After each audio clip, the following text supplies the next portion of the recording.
Hey everyone, day two of the Diamond League final already in progress in terms of the field events, and we'll get to a few of those things. The first race on the track will be coming up, the men's 400-meter hurdles. That should be a cracker. We'll get to that in a second. If you were watching earlier, you would have seen Sidney McLaughlin there running the 200 meters. We've talked about it before. Sidney McLaughlin is at this Diamond League final. Didn't earn a place, so she's not running in the Diamond League itself. Ran a blistering 400 meters yesterday. Nothing but top class running there, 49:11, I believe, and that in temperatures that are not good for racing. But McLaughlin is back today. Ran a 22:4 there. A little bit better conditions to run in today. Yesterday, the conditions weren't that great, you know. Hi, Dina. Are you doing? Good day. Hopefully, you are already watching track and field. Sydney ran 22. We can put the results up in a second. 22:4, looking really good. Didn't run the curve particularly great. It was a decent field, nothing to write home about, I guess, in terms of a high quality field there. Hi, Carol. How are you doing? But she did win comfortably in the end. A little bit of I appreciate that. The lift wasn't there. Yeah, how are you doing all in the game? It's a solid run. To be honest with you, it was what, like 60 degrees out there, looking better there because there's sunlight, but not as probably slightly better conditions than yesterday. Nothing to write home about. You wouldn't want these conditions for high quality sprinting, but she did run. You could see that Sydney needs like serious moving away from the 400-meter hurdles if she's gonna run a high quality 200 as well. But 22:40 is nothing to sneeze about. Comfortably winning that ahead of Bas Bataille. And yeah, but the men's 400-meter hurdles on the track. Hi, thanks for doing that, Dina. Hi, Debbie. Hopefully you're doing well, and all in the game telling everybody on the chat hi. Yeah. So the 400-meter hurdles are on the track, and this should be a cracker here. Interesting year for 400-meter hurdles. As we all know, Rai Benjamin getting on top of the podium in the Olympic Games there, in a sense, cementing, or maybe not cementing, but rewriting the narrative in terms of not being able to win the big one, and he certainly did that this year. And so this should be a good race here. I'll watch it and then we can talk about it. Yeah.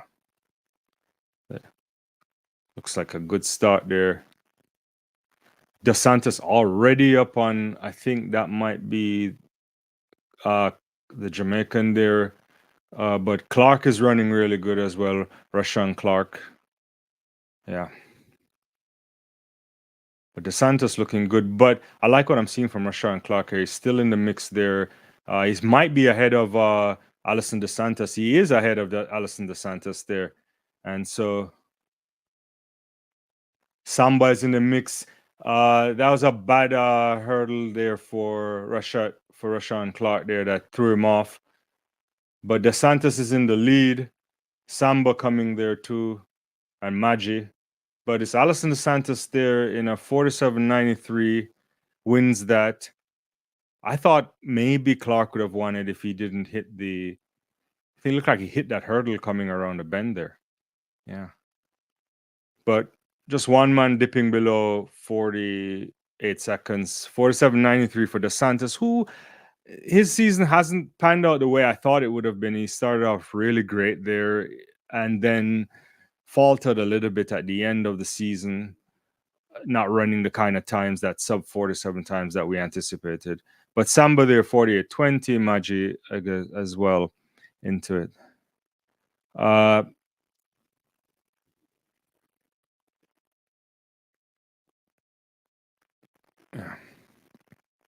So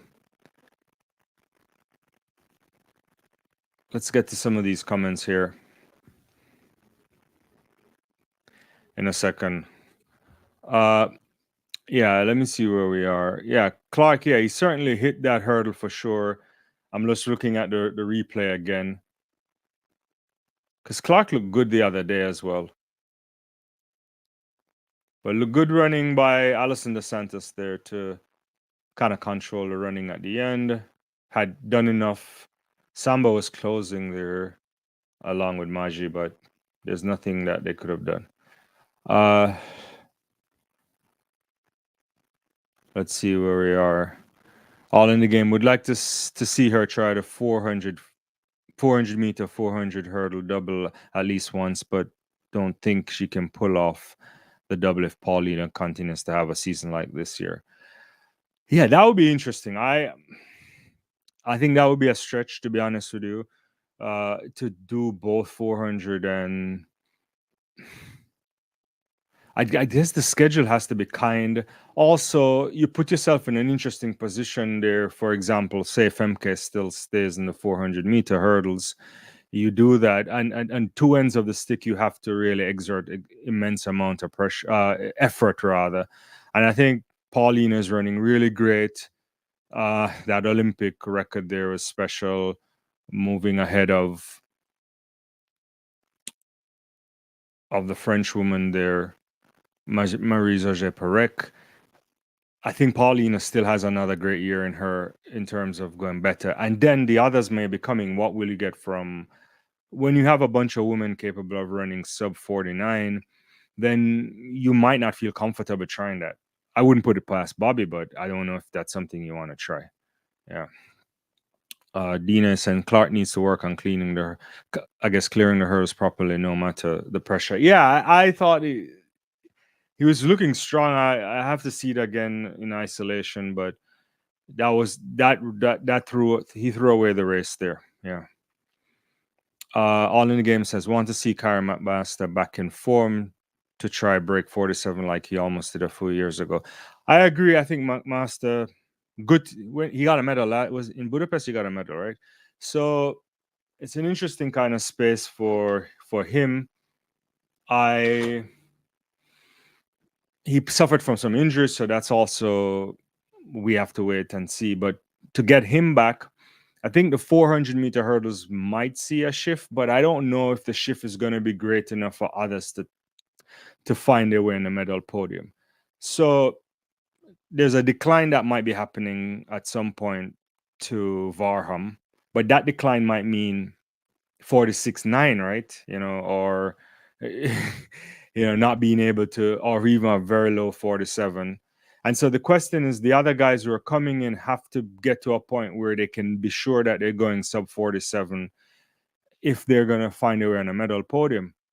Because even if DeSantis is not at his best, or Varham is not at his best as well, those guys could still pop up a 47 low and you won't get on the podium unless you're committed to running 46 yourselves. And I think that's the space for the likes of a Matt Master to come back in, for Clark, I'm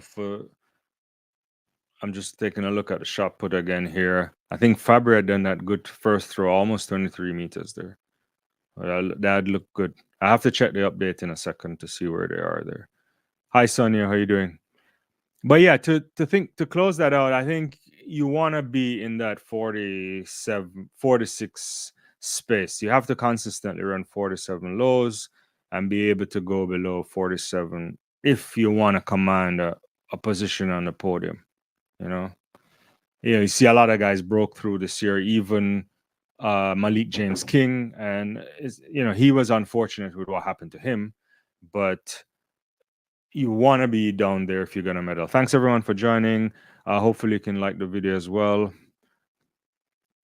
Yeah, I don't know. I think I think maybe my feed for sure there, Carl. I don't know if the American guys are actually in Brussels. This happens whenever they try to cover the Diamond League and not go. But I'll try to. Maybe my feed was like struggling behind a little bit. I don't know. Yeah.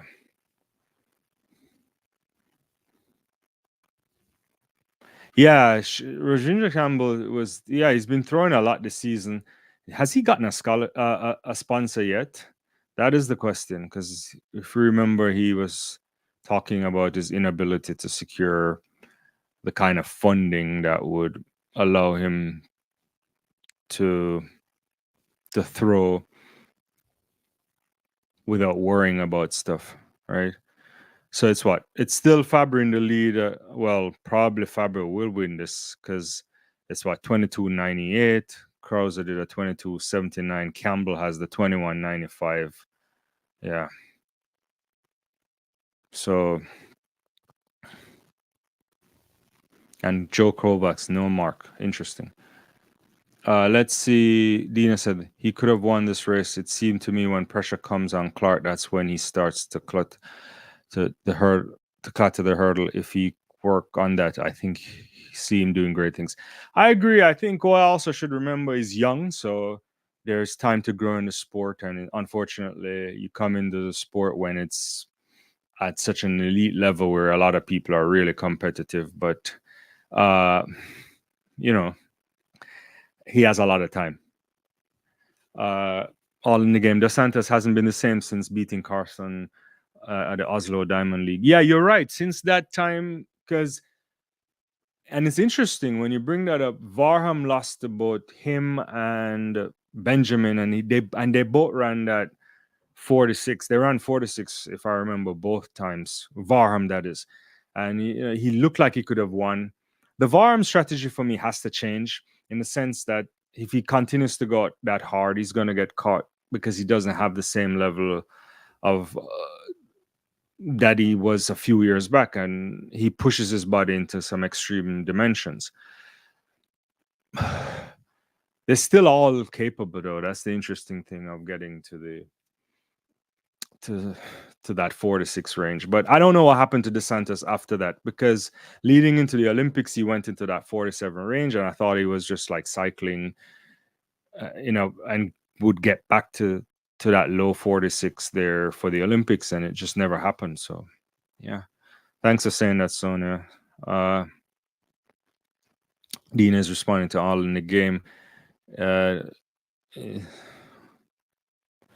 yeah, he did knee surgery some time back, right? But he came back early. When was it? Last season, and then rounded into, I thought, good form this year. Yeah, I don't know what happened. Yeah, yeah, I agree too. You can't.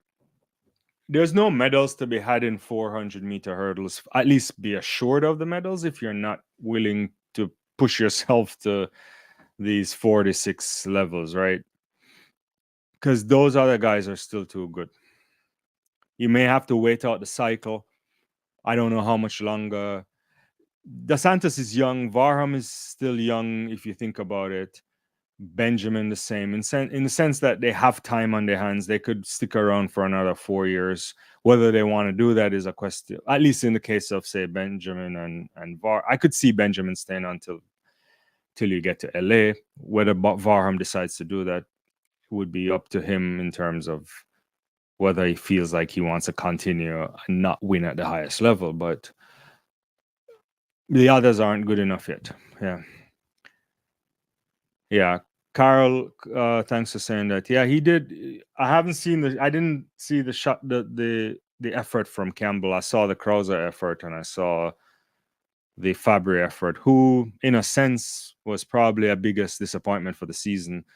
Fabry, that is, because going into the Olympics, I thought he may have won it, given that Krauser had all of that surgery and all of that stuff. But yeah. Yeah, I agree. That's correct. All in the game. It was last year. Then he came back at the end of last year with that knee surgery, and he looked really good at the start of the season. He was dropping 46. I don't know what happened from that point to the end of the season. Maybe picked up something again. Yeah, yeah, yeah. 21.95 for Rajendra Campbell. I mean, great season for Campbell. Breakout season for him. Doing something unprecedented. Getting on the medal podium. You would think that would land him a contract. I don't know. I haven't looked to see what is he wearing on his shirt. Uh, I didn't see it, and yeah, hopefully he stays on that. Is there any word on the Olympic champion over discus as well? Will he go to the NFL? Yeah.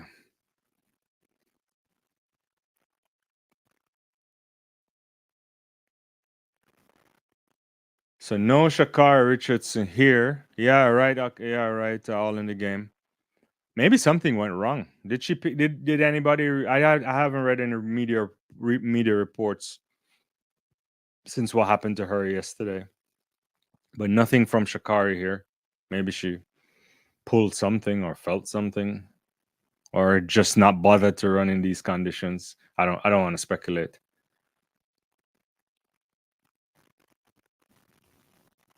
So 200 meters on the track. Let's see.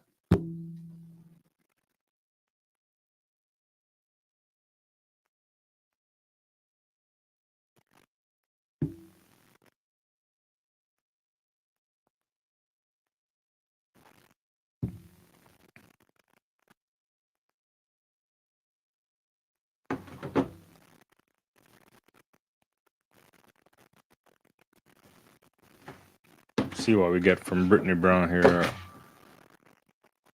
I suspect she should be the favorite for this.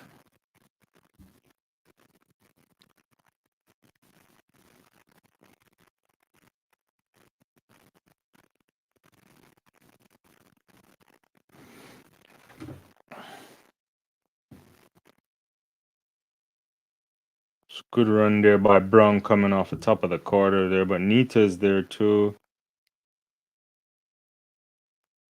Oh, this is really good running there from Brittany Brown. 22:20. Pretty good running. Clark is in the mix there. Really good running there, given the conditions. Negligible wind.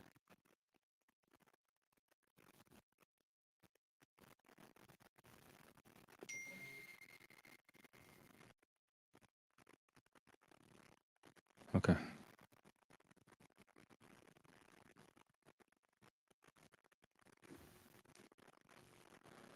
Give me a second, guys. I think maybe I have a mic issue here. Let me check something.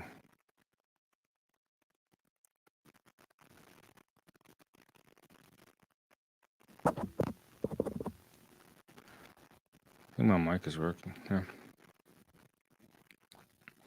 Yeah, so Brown, sorry about that. Brown, 22-20 there, looking good. Great season for her. Yeah. We can put those results up. I don't think we did. Yeah. Let me see what is in the comments I may be missing. Nothing went one injury-wise. She tends to react like this when she loses. That's in response to Sha'carri. Yeah. Yeah, I don't even want to discuss that stuff too much. I will in a second, though. This 200 feel is not it at all. Yeah, it's one of those interesting things, Dino, when you think about where we are at this late stage in the game. Athletes not there. It would be great to see Gabby Thomas. That would have been good, but she's done for the season. The late Sha'carri pullout, I'm not quite sure what she would have been doing, but it's just not there, you know.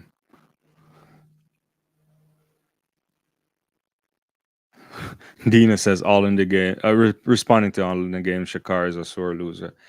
Yeah, I don't know. I mean, I know we sometimes get in trouble saying that stuff, but I would love to hear why she pulled out of the event, and I would love to hear why she didn't perform that well in the 100 meters yesterday. And if she did say something, I didn't actually look at it. 800 meters coming up. We should talk a little bit about the men's 800 meters. That is an event that's in rarefied space. I think probably one of the best events in track and field now in terms of where the competition is coming. We saw a bunch of men going sub 42 for the first time in a long time, and we're at a stage where we're actually it's just a matter of time now. We believe that the David Rudisha world record will go.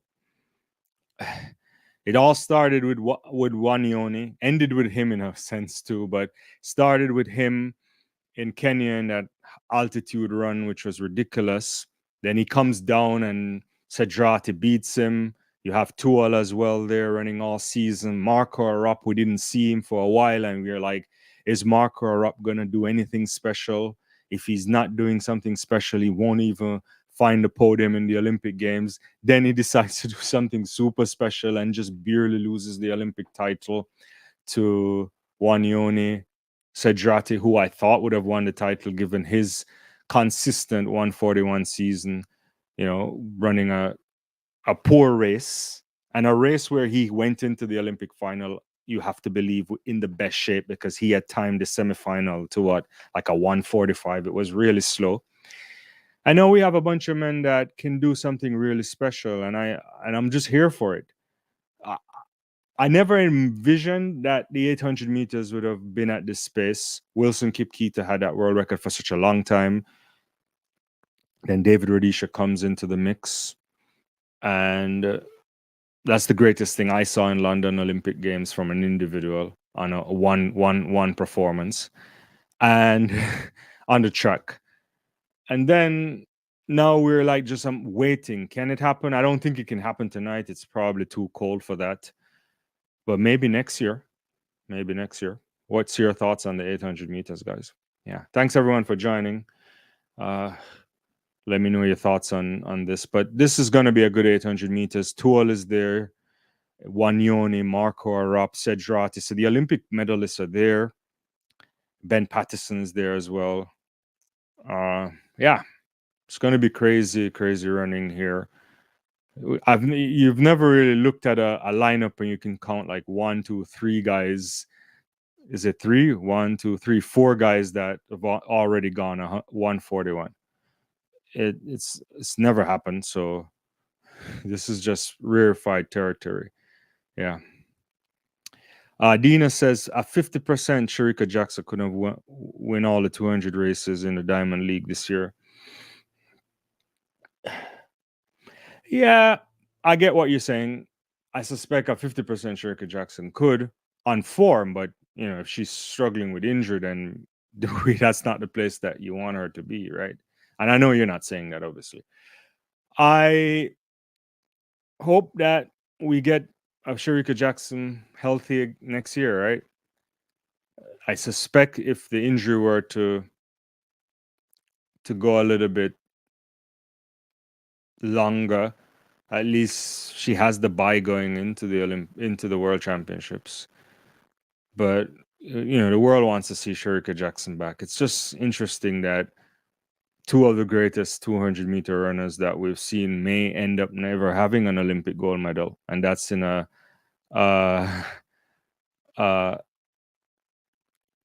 and that's Noah Lyles and Sharika Jackson, right? All these girls running 2040 and struggling. Yeah, it's kind of late too, but I know what you're saying. It's cold out there too, Dina. It's like 60 degrees.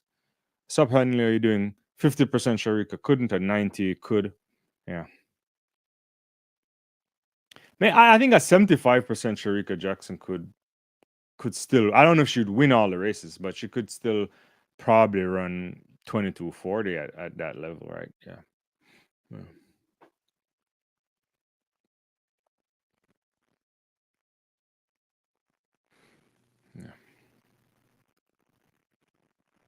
It's just that Kitaguchi there. I'm not even following what's going on the Javelin, but looks like Kitaguchi won that. Yeah.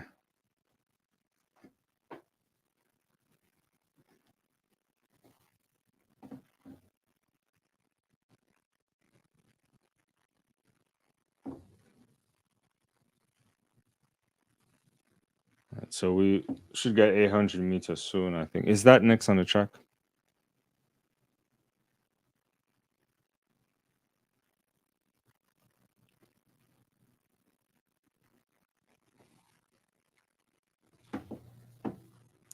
Kitaguchi single-handedly probably setting up the Japanese for next year at the Tokyo Olympic, in the Olympic Stadium at the World Championships next year.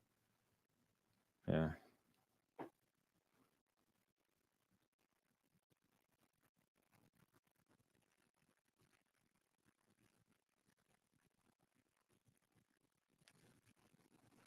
Yeah, I mean, she didn't run well this year, and I agree with you too.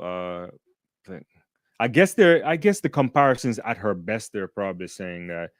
But the problem is, at your best, you run really well, and I, yeah, I think it's a kind of moot point. We shouldn't really think about it. I don't know.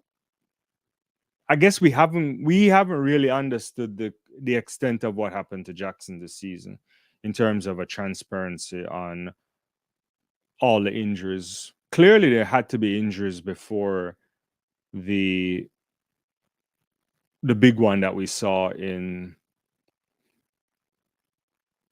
just before the Olympic Games. It was not a great season, so Price started late, struggled with stuff, looked okay at the Jamaican National Championships, not dominant in the way you anticipated to be, but she did look okay.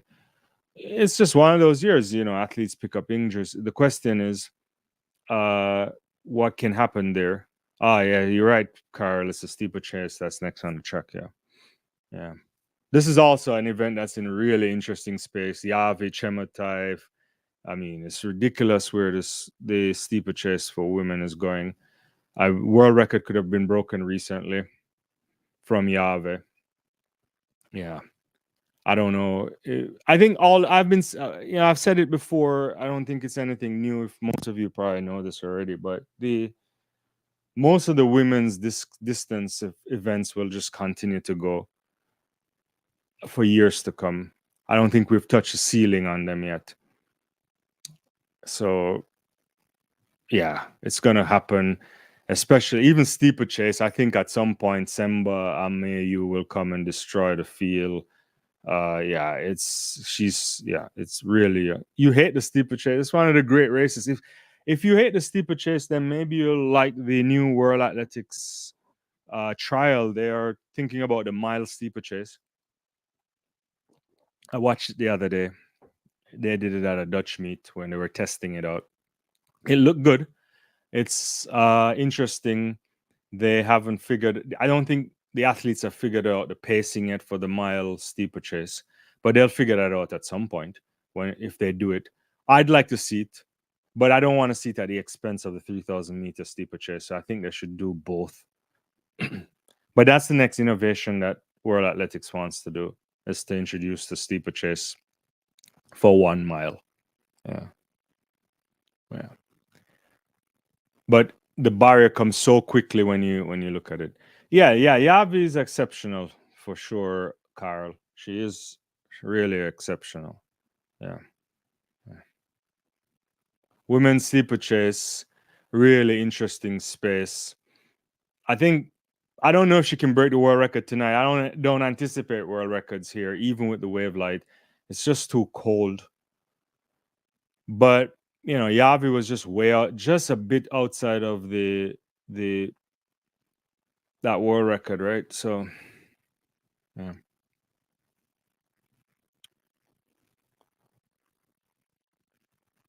So I think she'll at some point uh break the world record. I don't know if she'll do it, but we will see.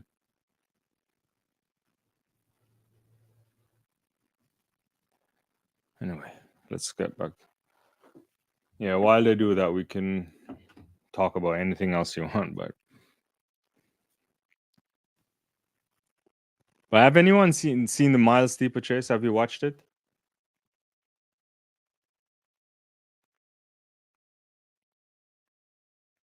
If you have, I think World Athletics had they sent a message out a couple weeks ago about it.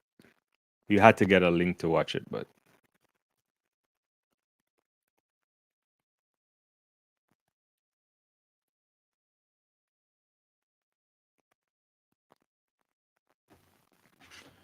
all right. So these guys are cutting to a break in the steeplechase, which is really interesting. I don't know why they're doing that.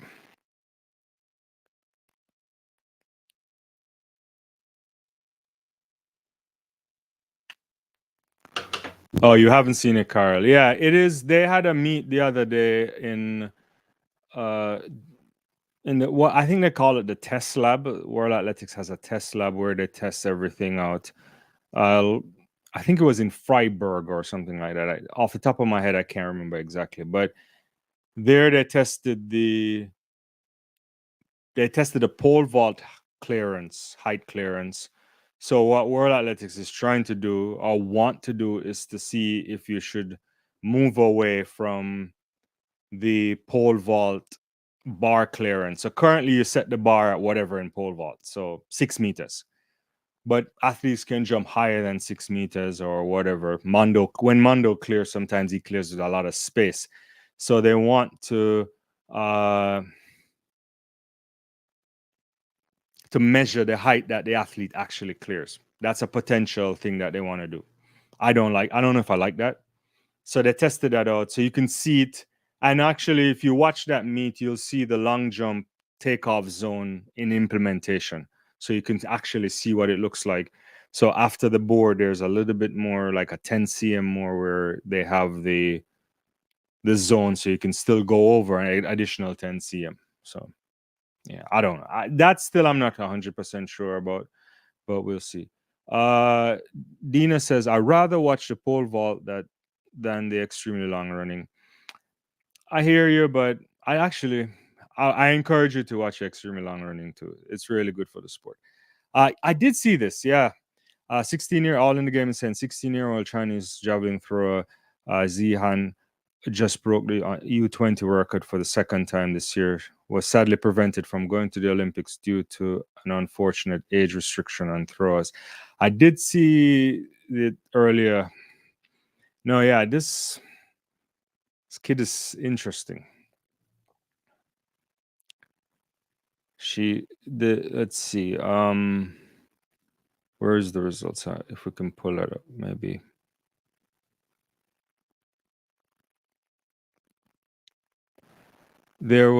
Have you seen the throw all in the game? I saw when the world record happened, but I didn't see the throw. Yeah. Yeah, so they want to do the takeoff zone, and I don't know. They haven't said it in the triple jump, but maybe I think I have to go look again. I think in the long jump for sure. Yeah. So yeah, World Athletics came in with this takeoff zone thing. So that means if you just drop anywhere in the zone, then you're legit. So we don't have to worry about foul attempts. But so we just go straight to measurement, which will make it much faster. But the funny thing about it is that the first person they actually fouled on the attempt anyway when I watched it. Yeah.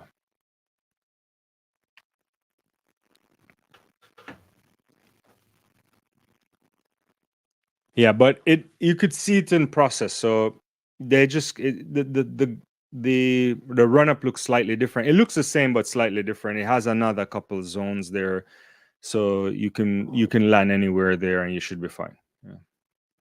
Yeah. I don't know if they'll implement it. We'll see. You got an opportunity to vote on it and all of that stuff if you're in the panel or whatever they call it.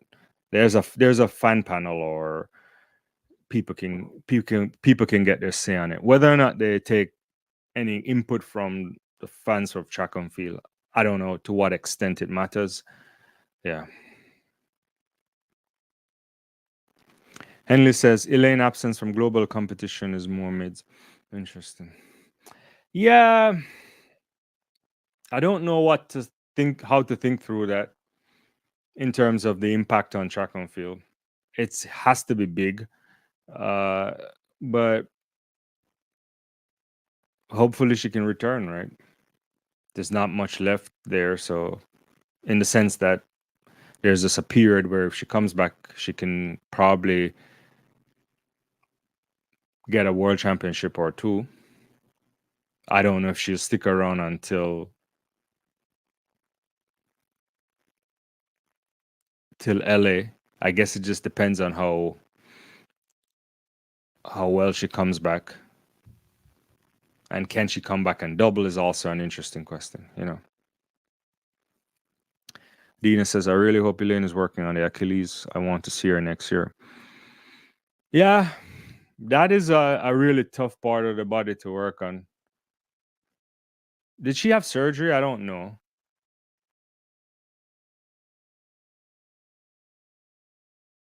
Or maybe someone told me this and I didn't know. Yeah. Did that happen? I haven't checked. We can probably put the results up. Yeah. I saw NASA yesterday getting disqualified. Yeah. Yeah.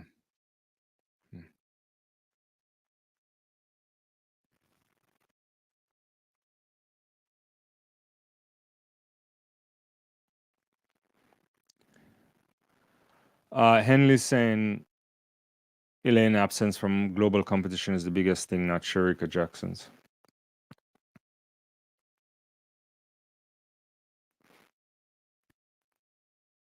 Yeah, I mean, if you're the double Olympic champion, it's certainly a big deal.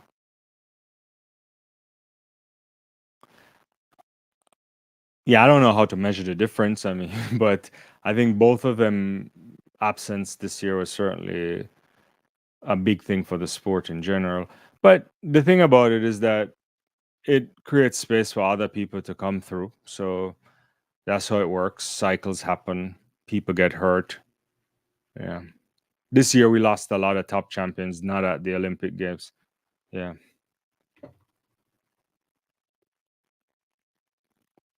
So Chio just wins this ahead of Yave there. So like 9:02. Not a bad run for such a cold night in the steeplechase.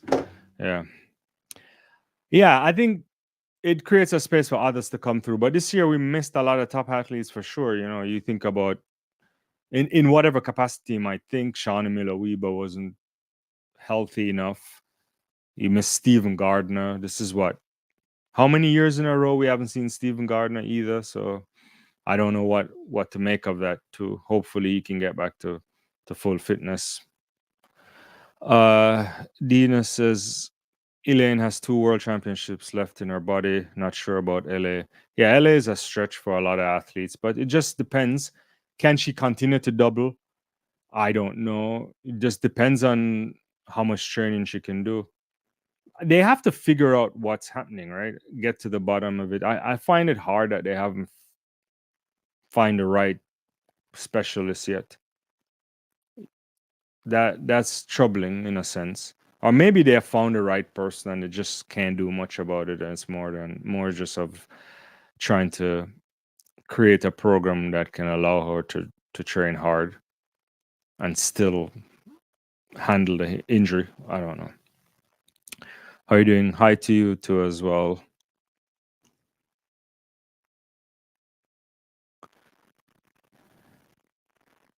No, I think Sharika is big time. I mean, last year in particular too, I agree with you there, Dina. We were all on world record watch. The entire world was on world record watch for 200 meters. Going into the Budapest World Championships, a lot of people had Sharika potentially winning the double. Didn't happen, but she did run some ridiculous 200 meters. And that season in the 200 meters, probably one of the greatest we've seen, right? In the sense of the consistency. But hopefully she's back next year. Yeah. Yeah, she did beat the Yave. I just caught it there. Just getting a glimpse of Camacho Quinn and a bunch of people there. All in the game. Shelly's still running at this age is anomaly. People shouldn't put that expectation on anyone, especially an injury prone Elaine. Yeah, that's why I don't even bring that up. I think we can't look at Fraser Price as the benchmark for athletes. She's in a class by herself. The fact that is still here is outrageous. And this year didn't go as planned for her in terms of making the final and so on. And maybe that's a sign of it might be coming to an end. But to run that long and at the level and deliver the times and the medals, it's a once in a type of generational athlete there. And to put it in context too, for most of the time been fairly healthy. I mean, there's the years she's struggled with stuff. 16, she had an injury. There's when was it? Budapest, she had an injury too. But other people you can't really put it in the same way, right? Elaine, in a sense, has struggled a lot, right? All those years never doing anything at the World Championships because she's injured or something like that. But fortunately, finding good form to come back at those two Olympic Games just didn't work out this time. I don't know what we'll expect to see. I would like to see Elaine back to full fitness, give us another year or two. I'm sure she probably doesn't want to go out that way, like this. No one wants to go out that way. So if she can get back to her best, then we'll see. Clip, no more track for the rest of the year after this Diamond League or other. Yeah, it's late season. I think there may be one. Is there one or two continentals left? I can't remember. I'd have to look. But it's the end of the season technically. Yeah. Yeah. Yeah. Yeah. Yeah.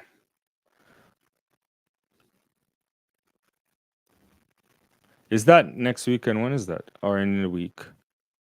It's on the 26th, right? When is it?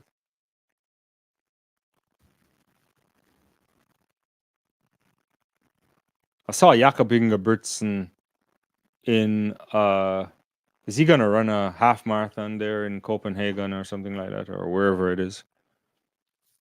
Thanks everybody for joining. Dina says, I feel like if Elaine wasn't an injury-prone athlete, I think she could have probably accomplished more and possibly run as long. Yeah, that's the biggest thing about sport. 90% of it is being able to compete, right? In any sport. Yeah, she's not been fortunate. She just hasn't been. We there's no other way we can go around it, to be honest with you. It's just not been fortunate for her. There's some choices that happen too, but that's probably minimal in terms of the injury has been much more. Yeah.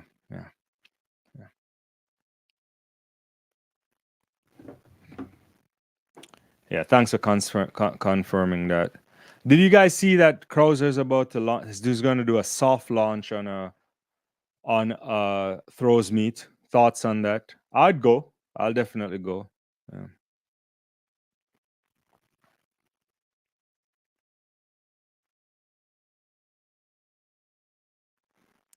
Yeah. Carl says 100-meter hurdles coming up. Yeah, for sure. We're excited for that. Some triple jump. I'm looking here. Pichardo.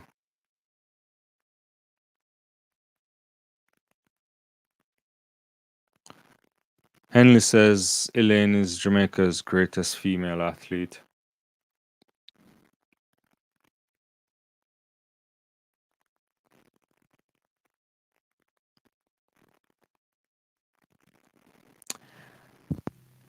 Those are hard. She's certainly up there. I don't know how to judge that or what's the criteria for that.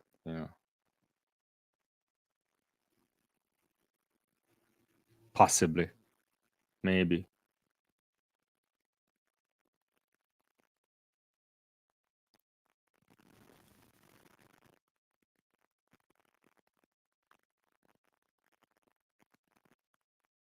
Some people might even put Merlin in the conversation, but yeah.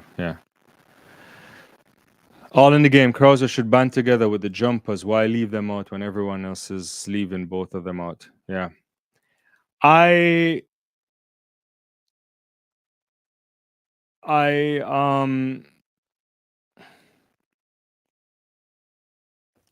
agree. I think a jumps and a throw meet would be fantastic to watch. Just as how when you go to Hengelo or whatever. Is it Hengelo where you watch the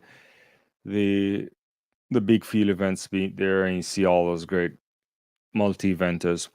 I'm curious to see how that works. I don't like the idea of I was looking more into the Michael Johnson track league stuff, and there's no. I feel I'll okay. It's okay. you can have it. I think the more meets we have, the better. Well, I think a field events might be neat, yeah. But the throwers should be there too. Because what is he gonna have at this meet? I haven't looked into the full details. It's just gonna be high jump, not high jump, shot put, discus. Yeah. Yeah, this should be good. You have Marshall, Vessa Stark, Camacho Quinn, Nugent, Samba Maela, Williams, and who else is there? Shira Squats, or however you pronounce her name. Yeah. This should be a good race here. I'll get to that comment in a second. We'll give you an update in a second there. She's Caribbean, and I'll respond to you to All in the Game and Henley. Let me just watch this race here. Akira Nugent really great this year too, except for obviously the Olympic final, which is the hardest thing to stomach. Really good running there. Is that Stark? Camacho Quinn looking really good too. And there's also Akira Nugent in the image, but Camacho Quinn is going to win this. Yeah. Camacho Quinn just found an extra gear there. I thought Akira was going to be back there. 12:38 in these conditions. Really, really good running there. Really, really good running from Camacho Quinn.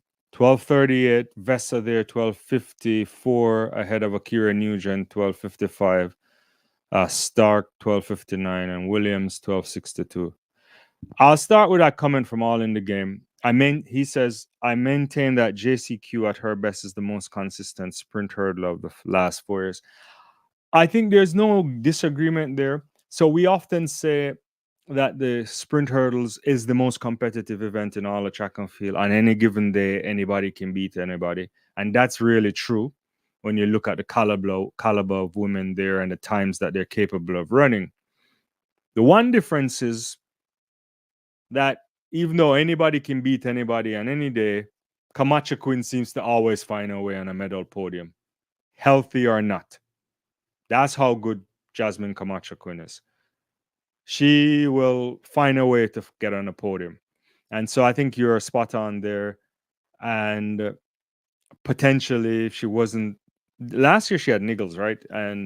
But it's one of those years. She's super, super special. And yeah, a long line of these Kentucky hurdlers. JCQ is a powerhouse, according to EF. Of course, that's true. Clip is saying the 26. Yeah, it is the 26. Henley says 5 Olympic gold, only double Olympic champion, 1061, 1054, Diamond League record, national record. Probably world record if you really want to be fair with it to Henley, the 1054. But we can't get it on paper, but we can wrap our minds around it. No, it's certainly a tough record. It's a top record there. It's a top record.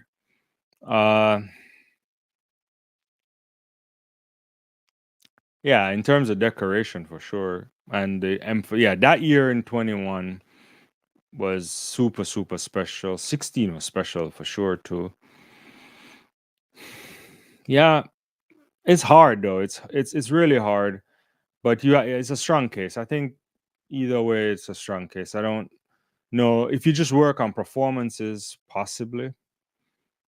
I mean, I guess Shelley comes into the conversation obviously for the medal hauls and also back to back over 100 meters. But if you're defining it over 2 events, then yeah, I don't know. It's hard. But yeah, Carl FB says, think Nugent is going to get more consistent and even better. I hope so too. I think what we saw from Akira, when was it? A couple meets ago, she ran that national record again. Suggests that there's more to come. I believe she can go sub 12:20. I think definitely she has the capability of doing that. So the timing stuff in the hurdles is interesting. You can get the fast times. You just want to do it, knock it out at the time when you need to, right? So I honestly thought that Akira Nugent would have found a way on the medal podium in Tokyo, but obstacles were there and didn't work out in her favor. She ran a really fantastic race at the Jamaican National Championship, which was the world lead until Masai did it later. And yeah, and she had a really good circuit, run some really good races. But it's tough when you run women's hurdles. It's just really tough when you run the hurdles there. Yeah. I don't know what we'll see in next year from her, but I anticipate an even better performance from her. You just have to be consistent and make sure when you get to the major championships, you don't hit the hurdles, and then you should find a way on the podium. Our talent suggests that you should be on a podium, but it's very competitive still. We have to be honest with you. We are looking at women that can run 12 threes that won't make a podium, and that's the challenge of the 100-meter hurdles. Dina says Nugent will get better. I just hope our Achilles don't act up like it did this season. Yeah, because you remember she was walking really funny recently and still ran well. So we'll see. All in the game. JCQ 6 versus Nugent 7 now, as you say. Start winning against her regardless of time. Yeah. It's almost like the Akira Nugent Masai Rossa situation. For a long time, we always say Akira has the better. She has the better record, right? Well, the Olympic champion knows you can't really say that, but she delivered when it matters. But yeah, I think the competitive nature of hurdles, especially the US, obviously is really competitive, but the Jamaicans have a lot of top class athletes, and I think Karika Hill will come in the mix at some point, probably very soon, in another few years. Probably at the same time, you kind of see a Danielle Williams hanging up the spikes if she decides to, but she's still good enough to make teams and could even medal. So if she gets it right, just not where she wants it to be right now. Should be a good run here. Faith Kipiegan out there. I see Georgia Bell, a bunch of women there as well. Let me get back to some more of these comments. She has a Tinchner that was she was treating. She spoke about it and said the nerve was dead and she didn't want. Okay, so she didn't want to do surgery according to Dina. This is Akira you're talking about. Interesting. So she has a pinched nerve. Okay. Carol says, does anyone knows what's going on with Broadbell? I haven't seen him around lately. Last time he pulled out of the last couple of Diamond League stuff. I think something came up. I am not sure what it is. If someone knows, can you let us know? But he pulled out of, was it Zurich he pulled out of? I think he pulled out of Zurich. All in the game is saying, want to see Janet Brown get back to 12 fours. I think she's the exciting athlete to look at next year. I think there's something there. It was a good year for her to test her legs to go this far. Next year she comes back, you could potentially get something really good from her.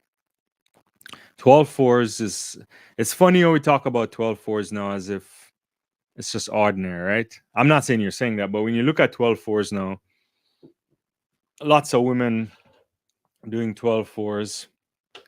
Yeah. 12 fours may not even get you into in an Olympic final or a world championship final. It's funny. Kerry Cahill has been great, but her training or whatever caused her injuries need to stop because both of her legs were strapped really badly. Yeah, you mean in the U20?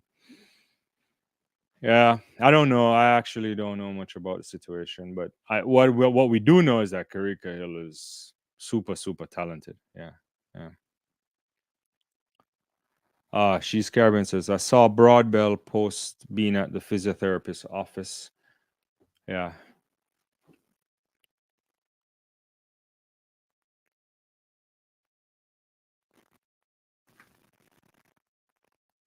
EF, do you think Greystar can take a step up next season without having the long? Certainly, Stark is super talented. The question is, what does a step up look like, right?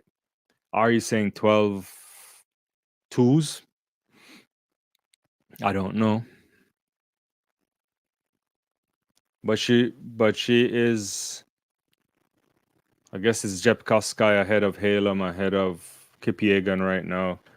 I just kind of slightly turn my eye. Why is Jep Koskai running this far? Okay, she's off now. Okay, she was the second pacer. I was like, what is she doing? Okay. Sorry about that. Yeah, I think Grace Stark could do something super special. I don't know what it means though, right?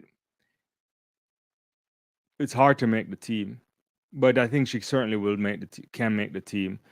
If the question is can she go and win the world championship next year, I'm not 100% sure. Yeah, yeah, yeah. Yeah, that's true. 14. Thanks for pointing that out too. Yeah, you could. A lot of women can run 12-4, and 12-4 would win you titles in the past. Certainly, you would always be getting medals. I really think you have to be running 12-2s to guarantee a good check there from Faith Kipiegan and Highland, but Telges is still, she's just still right there behind her. But I think Faith is gonna win the chicane. She's not good enough to outsprint Faith Kipiegan. You want to beat Faith Kipiegan, you have to go out harder. Yeah, so Telges there gets run out. Really good running there from Faith Kipiegan.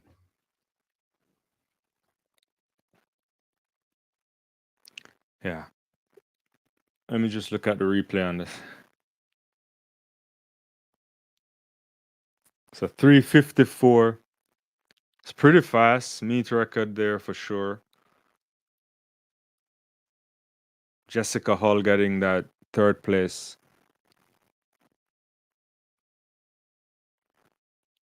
I guess we look at Faith Kipiegan and we just expect automatic winnings, and I guess she delivers.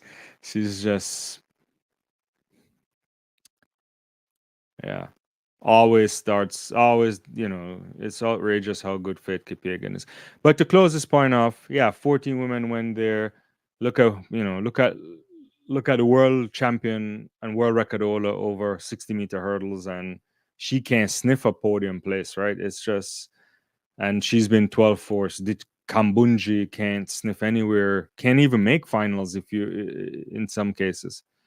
Carl says, would also good to see McLeod the other day in the hurdles. Yeah, McLeod looked like he was coming back well, but isn't McLeod saying he's transitioning to the 100 meters next year? I think that's what he did in an interview with one of these British journalists, but I'll have to check again, and maybe one of you can clarify. If he's doing that, I think that's not a really good idea, but at this age to switch from the hurdles to the 100 meters. Uh,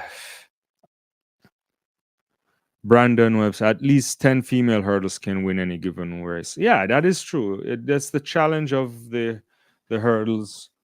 It's also the beauty of it. Look at that. Kenny Harrison couldn't even make the team, right? And she's a former world record holder. Dina says Kipiegan always, I'm not sure. Yeah, I get what you're saying. All in the game, Kipiegan 1500 meter go to want to see her and Beatrice Trebek in a 5K after a sub 4-minute world record, going after a sub 14 minutes world record. I think that would be good. This year, when I saw Fate, I'm wondering if the competition is coming closer to Fate. So there's a relative decline, right? Jessica Hall, when she did that run on the Diamond League, now she's checking a little bit more. I don't know how much longer, right? All in the game. I don't know how much longer Fate has, but I would love to see her and Beatrice Trebek for sure. Trebek is outstanding, double Olympic champion, super special. The question is, what's the status of Good of Sagai? Because this year it's outrageous that she didn't do anything. And I don't know the answer to that. I didn't even go and find out, but I want to know because the good of Sagai thing wasn't a good thing. Ethiopia in general didn't have a good year, especially with some of the high quality women they have. We didn't see Gidi at all. Gidi was obviously injured this year. Uh yeah, Fate might be coming to the end, but I think on the circuit a good run should be there. The two of them running, it would be nice. But it would be nice to have Gidi back in a race. Well, Gidi's no, that's a 10,000 meters, but I don't know. Can Sifan do something still? Probably a little bit beyond Sifan. Maybe we're seeing Sifan right now going towards marathon. So that might be her next thing. But yeah, always shout out to Sifan Hassan. It also warms my heart to see Tajay winning the long jump yesterday. Yeah, it's good to see him back there. It hasn't been kind of as consistent as you'd want it to be, especially given the talent, you know, and what we saw some years ago in Doha.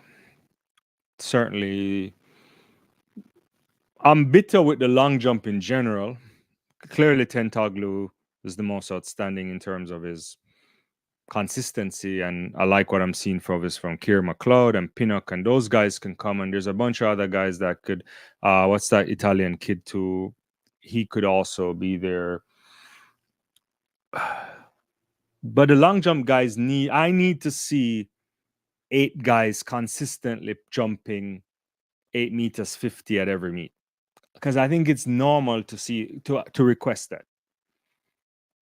We were watching some long jump performances this year and they're barely getting to 8 meters. And I'm like, what's going on? And it's too good of the long jump is sacred, it's from ancient Olympia. There's a version of it then, and you come to modern times. The way the long jump is not exciting me sometimes on the men's side, I have to say on the men's side, is that I was like the other day calling for let's bring back the broad jump, because sometimes it's just not as exciting as I would like it to be, but maybe I'm being greedy. Yeah, Carol is responding to the Omar McLeod thing. Switching to the 100 meters at this age, I don't know. He's going to lose time. But maybe if he's not happy about the hurdles, then maybe he has to change, right?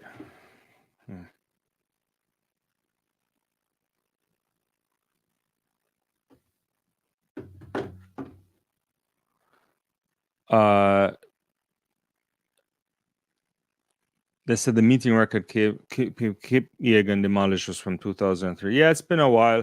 But, those meeting records happen at different times. They rotate. Yeah. 200 meters coming up in 10 minutes. Yeah, I want to see that. Let's see the Toboga. That kid has a lot of talent. You say that, yet she ran. Oh, yeah. That is true, though. Yeah. But I meant more on the 5, though, right? Like, it's a good question, though. Yeah. I don't know. It's funny, yeah, because you did run that 49.04, right? Like 3:49.04. Yeah, that is true. Yeah.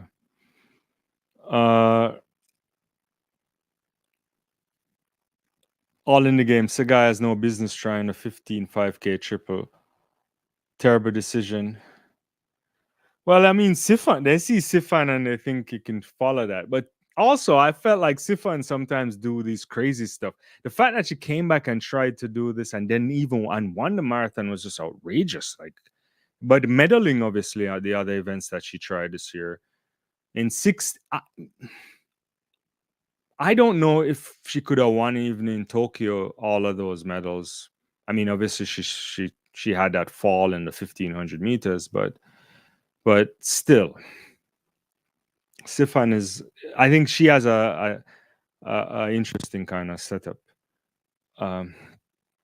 It warms your heart, Dina says as well. She's agreeing on that. Yeah, Furlani, the kid has so much potential in the long jump. Thanks for, yeah. Carl thinks you're being greedy. No, I I like it though. I mean, I feel like the long jump is just not giving us those special nights that we used to anticipate. We'll watch some 200 meters here, obviously, and see where we are. Maybe you guys are ahead of me. Kung Fu Kenny. I'd love to share last time Kung Fu Kenny running that PB and then getting still losing to Tobago. It's interesting.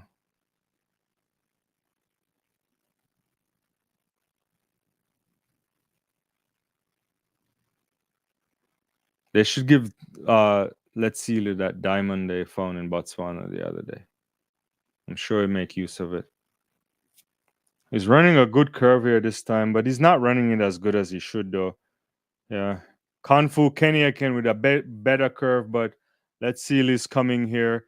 Is he coming? Kung Fu Kenny's going to win the Diamond League final. He does win it. Whoa. 1967 for Kung Fu Kenny. If he gets one over Tobago.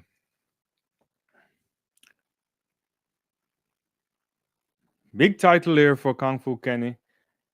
Yeah, I didn't see that coming. I mean, the last few races, that Letsili has been tired as well. He's been running a lot, but I didn't think he would have lost tonight or lose tonight rather. Let me see the 1 second. Let me catch this replay again here. He was running a decent curve, but then he didn't run the second half of the curve well. Kung Fu Kenny was okay on the curve too, not fantastic, but relaxed and control. And then at this point, I thought Let's Sealy would find that extra gear, and he didn't have it. There's no lift in the legs of Left Sealy. This is anytime he's not gonna run fast, you see his legs don't go up, which could be an indication of him being tired too.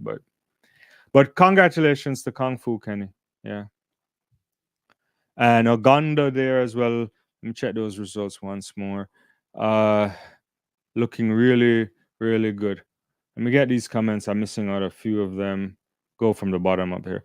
All in the game. I like the Uganda kid. Has good range, 100 to 4. Yeah, it's true. I think he's interesting kind of kid. I think he has a lot of talent. For sure. Carl says, "Well done, Kenny." But I can say Tobago looks tired. He is. I think he is. Dina didn't like that Tobago lost. All in the game finally wins a big one. Yeah, that knee injury stopped the greatest. You mean in the context of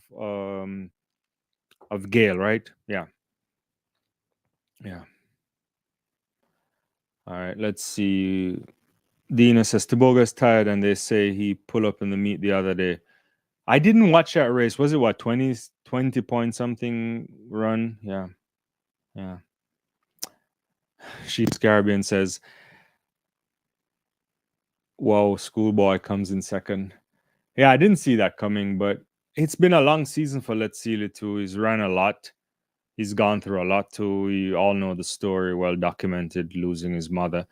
But special year for the kid. Olympic title over 200 meters. He was unhappy in the 100 meters, didn't medal.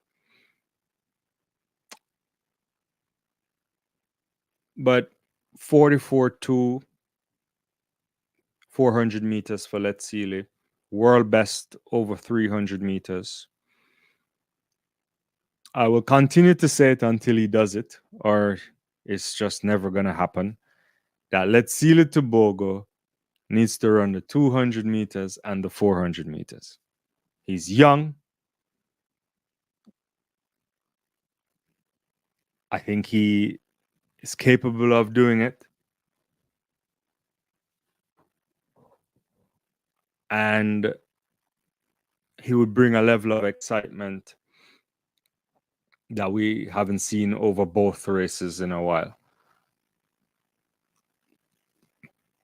The 400 meter space is very competitive. If we assume Matthew Hudson Smith will be around and Hall, Quincy Hall,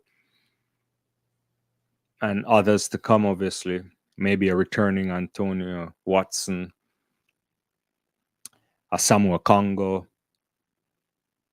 I'm sure I'm missing out some names. Dobson, the Dobson kid looked decent yesterday. But let's see, he could set himself up to be a superstar by doing the 2-4. But I don't think he will. I think he'll continue to go for the 100 meters. I don't know if he's quick enough to win 100-meter titles, given the space. But that's where we are. Let me get back to some comments I missed. I think I missed this from All in the Game. McLeod trying to compete against Kishane, Oblique, Akeem, etc. seems like madness. It does. It makes me wonder why he would want to do this. Many years ago, we know is he the only hurdler to go sub 13 and sub 10? I'd have to check on that. But he's certainly, if he isn't the only one to do it, he's certainly only rare amount of athletes would have ever done that. But there's no way he can make a Jamaica team running the flat 100. I just cannot see that. He's what, 30 or getting close to 30 or somewhere there. It strikes me as that kind of shift that Melanie Walker tried to do. Moving from that 400 hurdles back to what she loved, the 100-meter hurdles, which never worked out in the end. I just think that McLeod, with a year, this year under his belt, maybe next year again, he could potentially find his way making a flat team again for in the 110-meter hurdles. He's run, what did he run, a 13.2 this year or something like that?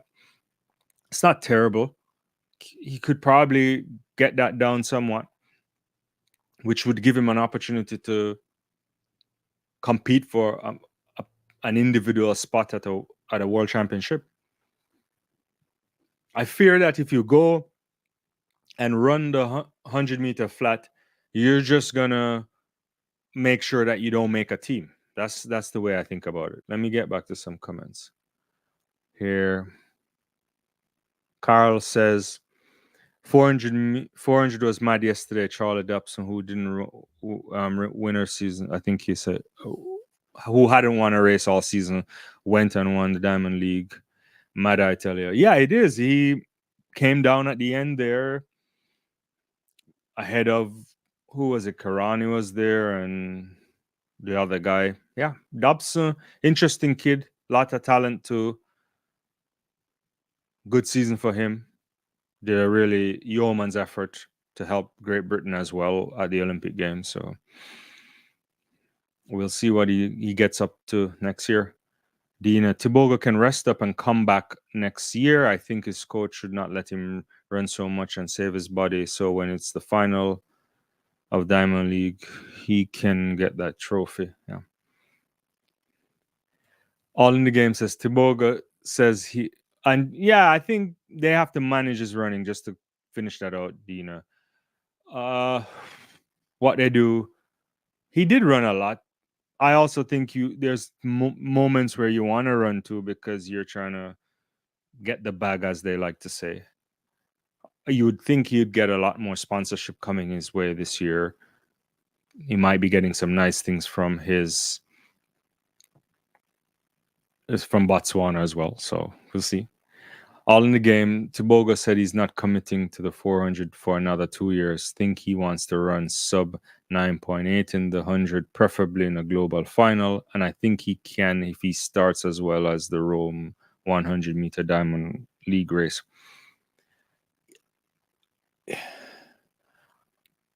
We've seen some good starts from Tiboga this year. I actually don't think the start sometimes is the problem. I think it's sometimes the transition. Then he doesn't, then maybe the arm movement, and sometimes he's not lifting the legs. I don't know why that is, if that's tiredness, if that's he's doesn't feel that good. I suspect he can go sub 9.8. There shouldn't, I think he can. How much faster than that, I don't know.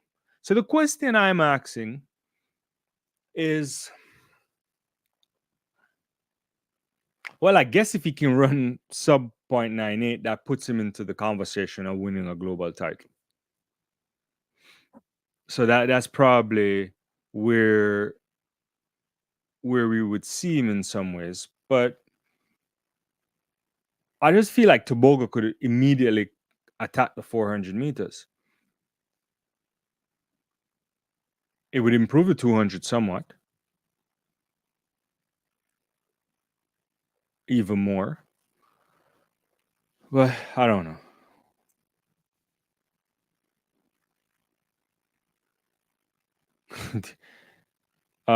Let's see where we are on enough. I'll try to get to that, Dina, in a second. I'm just seeing some clip. I don't know what they're showing on my end here. I'm watching on the US thing, so I have no idea what they're doing. Okay, yeah, they're just.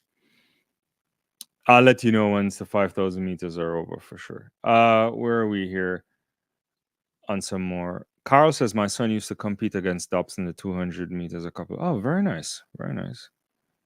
All in the game. I appreciate Dobson running 44-2 and splitting multiple 43s in his first year in the event without the hype that accompanies someone like. It's the customer Matt Bowling hate here. All in the game. Yeah. I'll do it. Was surprised not to see Doom in the 400. I don't know what happened to Alexander Doom. I haven't seen him in a while too. I mean, a few of these women are wearing gloves here in this 400, in this 5,000 meters. I wonder what the temperature is right now. It's probably dipped below 60 degrees for sure now. Yeah.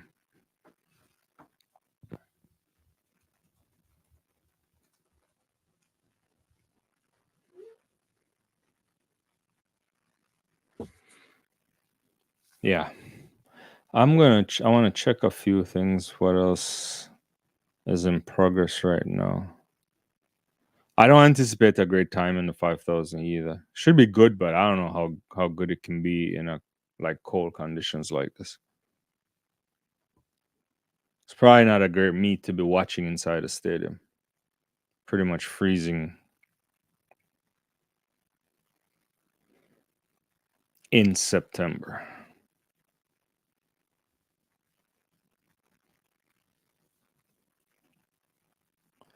Let's see. I want to see the triple jump. So the triple jump was Pichardo at 17:33 against ahead of Max 17:20, and Zango had 17:05. Not great, but not terrible.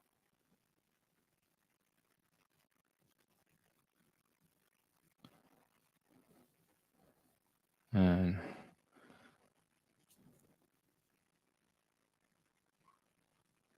so we only have two more events after this: the 800-meter final and the 400-meter hurdles. I want to see something else. Yeah. Oh yeah, let me try this long jump for women. Yapachina leading at 680 ahead of Moore 661. Burke 656. Those are your top three right now. Europe is getting colder, but meant to be warm next week in the UK. Interesting, yeah.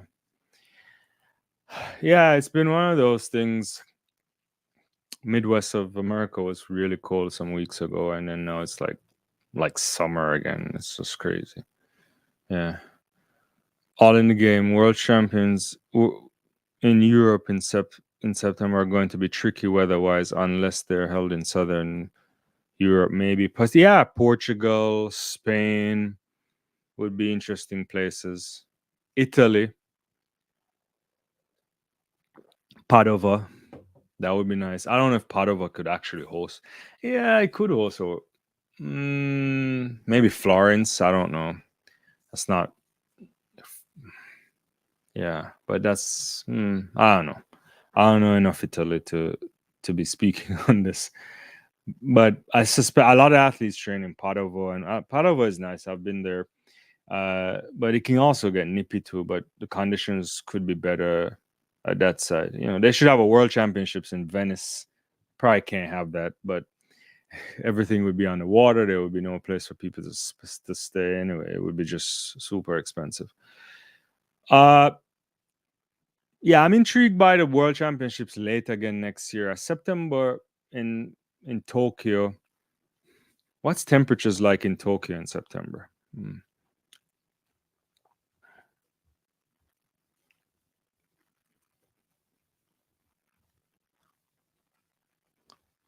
Oh, no.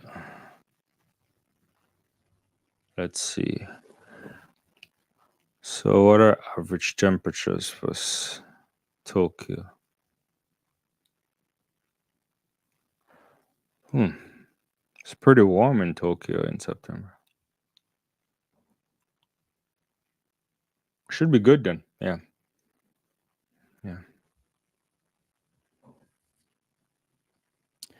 All in the game. Just check the weather in Lisbon and Madrid. Positively sunny. Yeah. Anything in Portugal. Look, Barcelona. Let's do a World Championship in Barcelona. I'm ready. Madrid would be nice. In that new Madrid stadium, but it's not laid for track, right? It's only good for football and concerts, right? But the Real Madrid, the Bernabeu, they just redid it. It's fantastic. I'd like to go check it out. But it would be good. Anywhere there would work. I would say anywhere in Spain would work for sure. Valencia, San Sebastian, something like that. They charge visitors to Venice. Yeah, but I think only if you're doing day things, right, Carl? Like if you're going in for a day, right? If you're like spending multiple nights, they don't charge you that fee, right? Or am I mistaken? I knew they just made some changes recently to alleviate the amount of people that go to Venice and just go down there to hang out for no reason. I think it's more like an Italian tax, right? I remember following it, but I don't know the full details, to be honest with you. Yeah. Dina, the long jump is exciting. Let me get back. I have not seen any of it, to be honest with you, because they're not showing it. I'm just looking at the results right now. We are at. Let me get it back. The long jump right now. Yapachina is still leading at what? 680. And 668. But there's no Davis Woodall. Maybe she's hanging out with her husband now after he won at the Paralympics. We haven't seen Mahambo.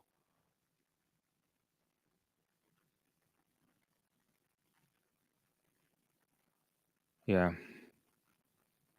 Oh yeah, the high jump should be good. Let me get an update on the high jump in a second. We put up results on the high jump. I haven't been following it either. I just saw Shelby McKeown doing a jump earlier, but I haven't been looking.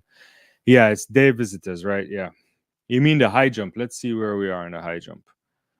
All right, let's get one of those. 2 more big races to go after this 5,000, guys. So it's been cool that you guys are hanging out. All right. I'm getting a look at Yapachina here in the long jump. Lots of talent there too. Oh, that's a nice elevation.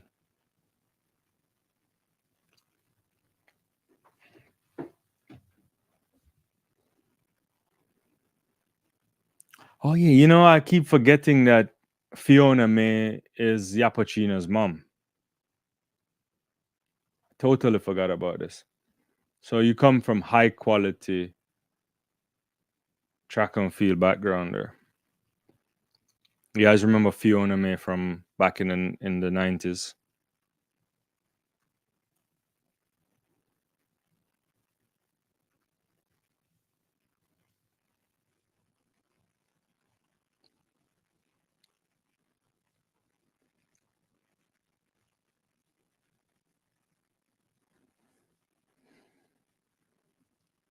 I don't know how many you've been around that long, but maybe most of you are. I don't know.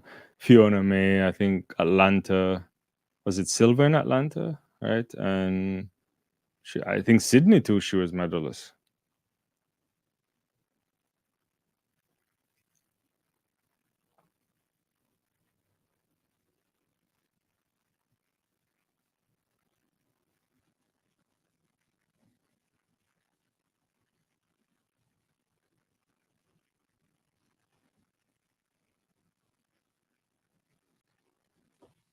Yeah, so just checking a look at this. Chebet is in the lead, and I say and Tesfaye as well.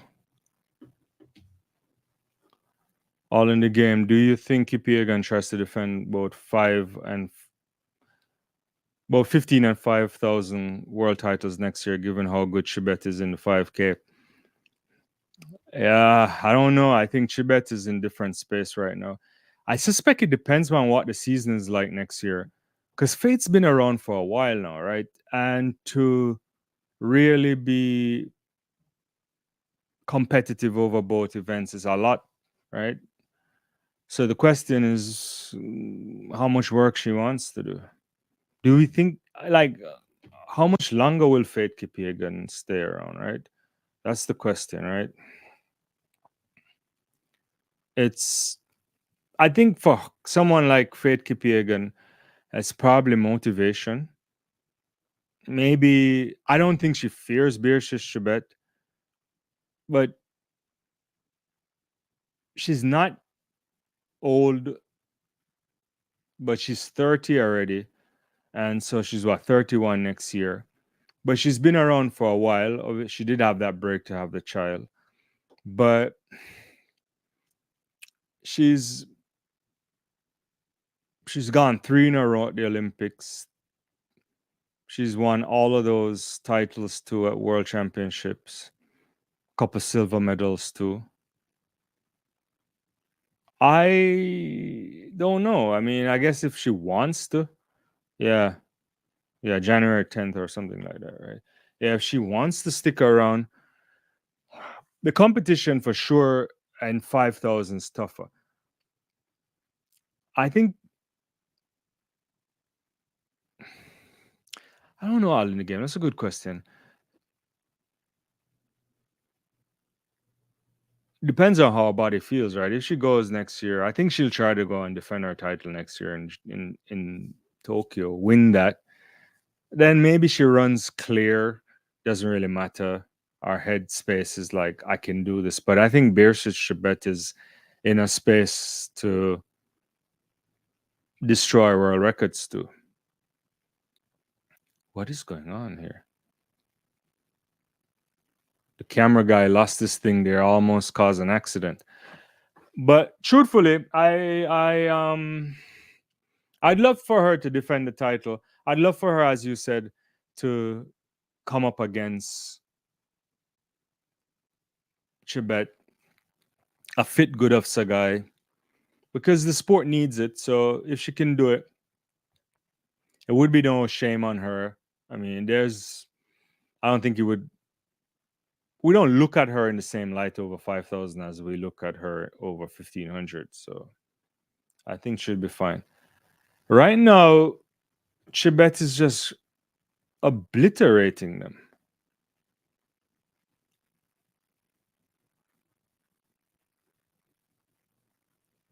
Look at that.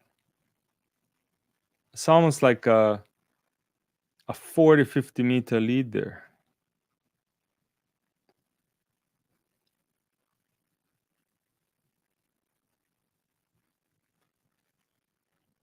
They're not even close. She's pushing this hard. She's going to run super fast here.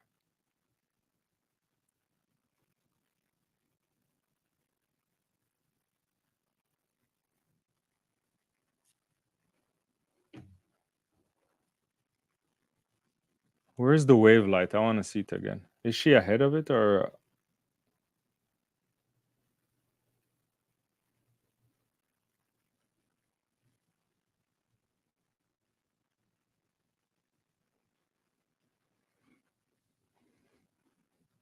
Chibet looks like she's not even breathing. She's stretching them out. There's like, it says like a lap to go and she has 13:06.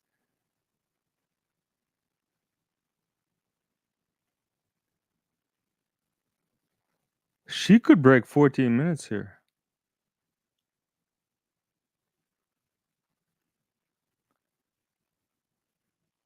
Well, she probably won't know for sure, but this is really fast.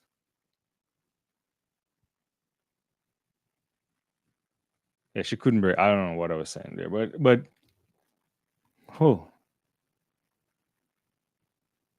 she's at 13:41 here. She's gonna run something really fast. Probably one of the fastest time in this kind of weather.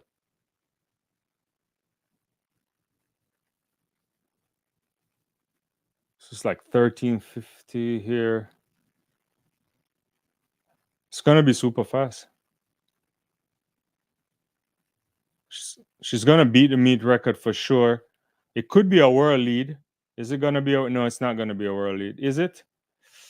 Ah, almost a world lead. 14:09.84. That is really, really good running. Yeah.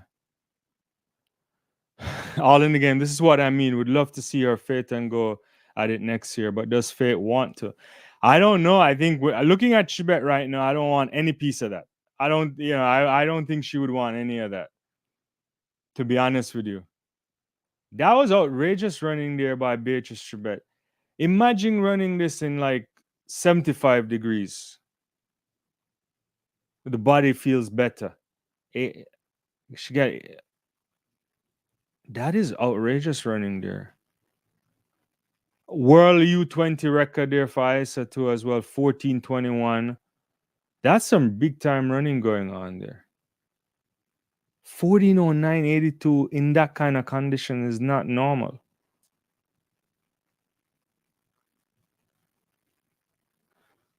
Definitely not normal there. I don't know. All in the game, I don't know. If Faith Kipiegan is watching this, I don't know if you want a piece of it. Because I think she's going to get dropped easily by Chibet. She's going to push the pace and you don't want to hang. And then that's going to be it. Yeah. Mina, what's cracking? Kipiegan should try to go for 4-peat in 2028 and 15 to be the first woman among other than and lose to one win 4-peats in track. I don't know. She'll be like what 35. That's pushing it there, Mina. Yeah, that's yeah. I can't see that. That's pushing it. Carol Kennedy won the pole vault. Nina, yeah, I haven't even looked at the pole vault. Thanks for saying that, Carol. For some reason, I'm not getting this pole vault stuff. I'm not even been looking at the other things. All in the game things is asking for a lot. Yeah, I can't see her going that far. It's look at Mary Moore there. Why is she lifting up? How strong is Mary Moore to just be lifting up Beatrice Trevette like that?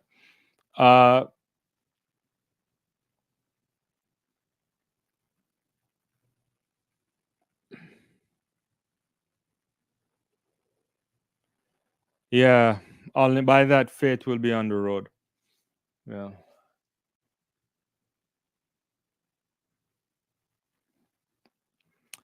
Yeah, I see they're doing that little tribute to Rebecca Chapter guy. Yeah, it's really sad. Really sad what happened to her, and it's just outrageous violence against women and domestic violence. So yeah. I don't know how you transition from that. Let me look at the pole vault for women. So Nina Kennedy wins this at what 488. Not bad. She tried to go over for 495 ahead of Sandy Morris 480 and Alicia Newman. I like this Newman. I think she has a lot of potential. Molly Caudry there at 480. Not bad jumping there. Not bad jumping. I imagine the conditions aren't excellent for jumping, so not bad at all. Obviously Molly Carter this year I'd done the 492, but yeah. But pole vault for women, interesting place. Olympic Games was pretty interesting. Nina Kennedy, Katie Moon, obviously, and Ashley Newman were all of the medalists. Can't really explain what happened to Sandy. There's still something there. Yeah. It was horrific, and and that follows on the back of the other woman that passed away some years ago too. It's just, yeah, it's sad. Peters won the javelin. Yeah, the big Grenadian there, man. Anderson Peters should go home to some good celebrations there as well. Let's see where the javelin is. 87-87. That's really good jump. That's a good throw there. Ahead of Neeraj Chopra at 87-86. Ooh, just a 10 cm there. And Weber 85-97. Where is the Olympic champion? Yeah. Yeah, I saw that too as well. I saw that as well, Carl. Where is the Olympic champion over javelin? Did he compete after the Olympics? Nadim, did he do anything after the Olympics? I'm trying to remember. There's so many meets that have now occurred, and my brain is all over the place. But did he actually compete since the Olympics?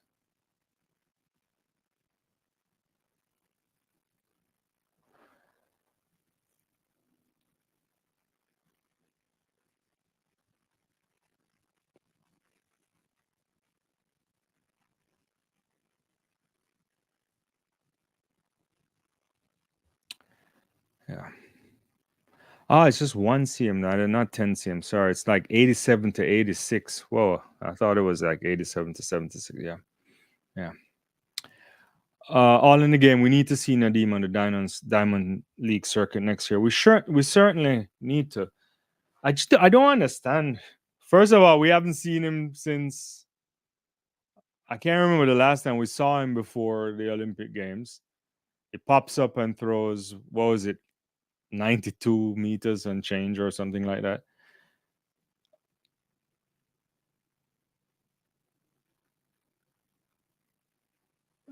What was it? I don't want to make mistakes on the.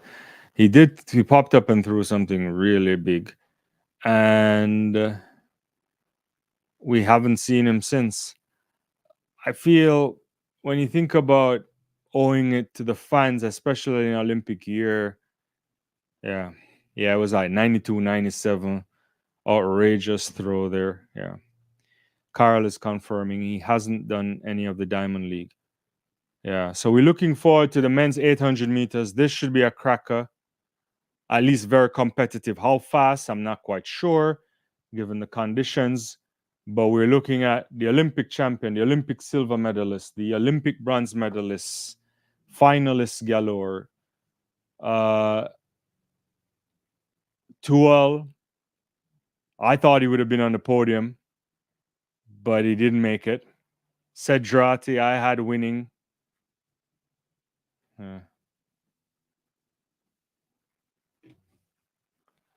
Yeah, 800 meters this year. Fire. It's up there. Are we in agreement? It's a matter of time before the world record goes. And Kinemal here is to imagine you run 142.08 and you're like, it's not really that fast this season. It's outrageous, right? I mean, the 800 meters at the Olympic Games was a feast to behold, right? I don't even know how to process that, right? That was one of the greatest races I've ever seen. When you look at times that couldn't even get anywhere close to, Bryce Hopper running a 141 rather, 67, and not even making it on the podium. All right, so these guys are out here. Let's see what they do. Kinema looks like he's pushing.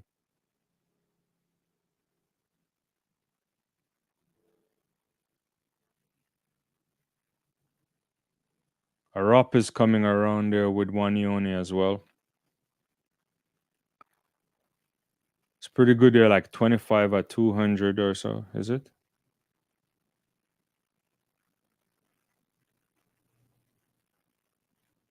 It's really good. Marco Arop already moving. Arop looks like a really big dude right here in terms of when you compare to the rest.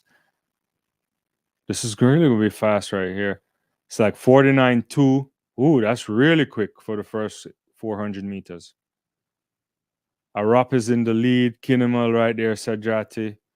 Wanyoni as well. Marco Arap is stretching them.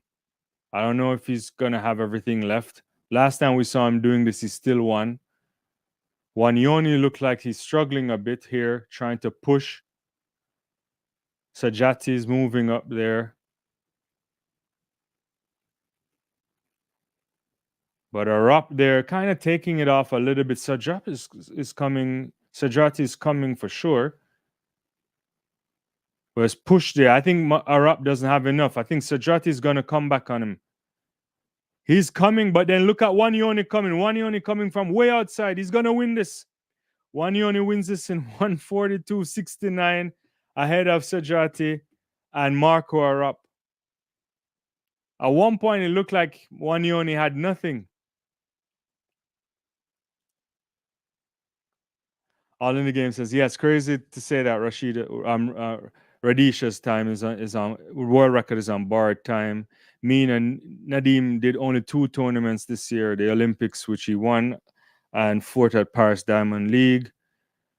All in the game. Those top 3 are going to push each other to the world record next year if they stay healthy. I agree. 142.70, 142.86, 143.25, 143.67. Those are impressive times given the conditions. Really, really impressive times given the conditions. Yeah.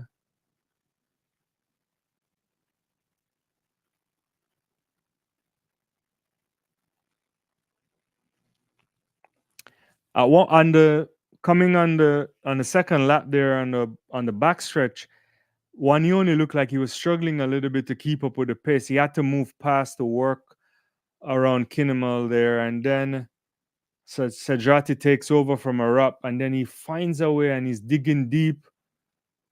Look at these guys. Super special. No, we have to really think about where we are in the men's 800 meters.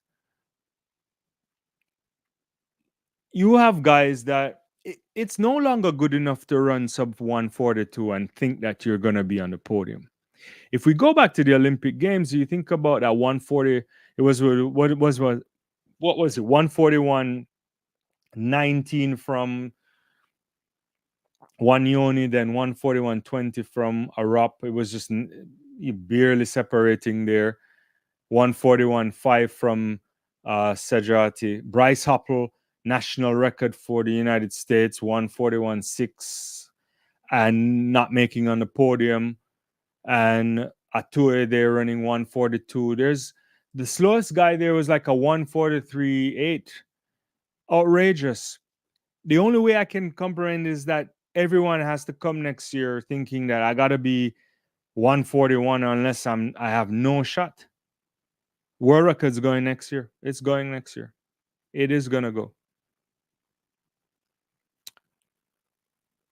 It is gonna go.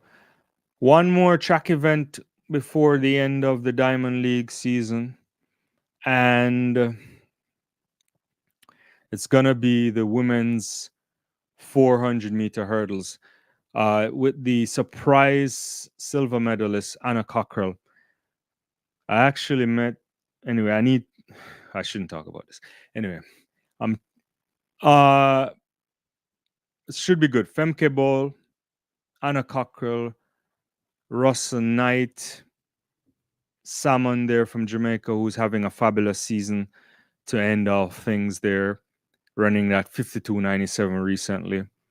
I think she has stepped it up somewhat. Have to go much faster than that, you would think.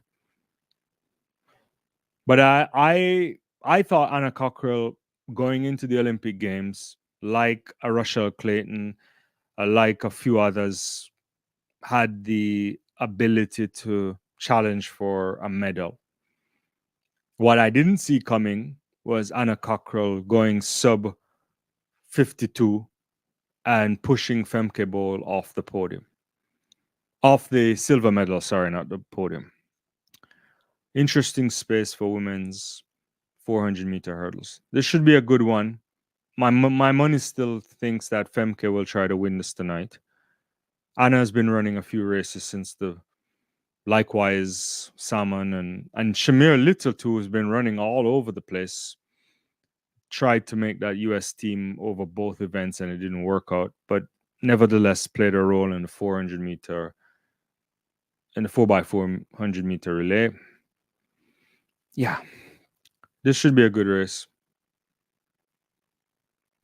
Early thoughts, are you thinking Femke will win this, or you think Anna Cockrell might pull off another one before the end of the season?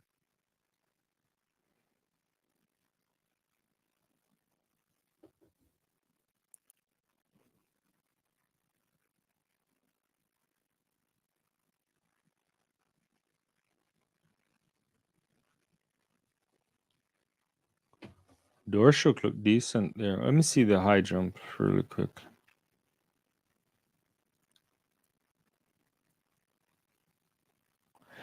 I want to say the Romain Beckford guy too, just to keep it in perspective. I like how he progressed this year from a Jamaican standpoint. Tamberi here at 234. I suspect we'll see Tamberi again next year. I think this should have been his last year. But given the challenges that he faced health-wise, we may see him again. You know, Tamberi here winning in 234 ahead of Dorshuk, 231 ahead of Wu, 225. Beckford not going as good as we would anticipate, but 222. But that 230 he did this year suggests that if he can continue to improve, then maybe he can get competitive. I don't know. I don't know where Romain Beckford's ceiling is. It's hard to know. Can he get up to a 236? That would be a place that he may want to be in. Yeah.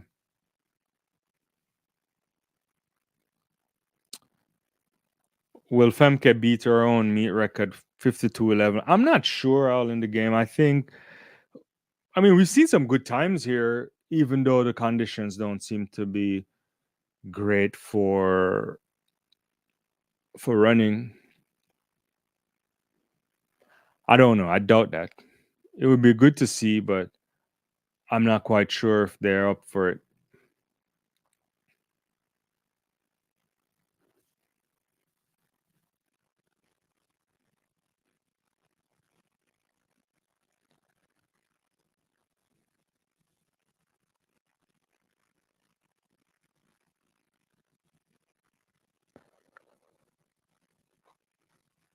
We got to do our end of season live for sure before the at least to review the entire track and field season.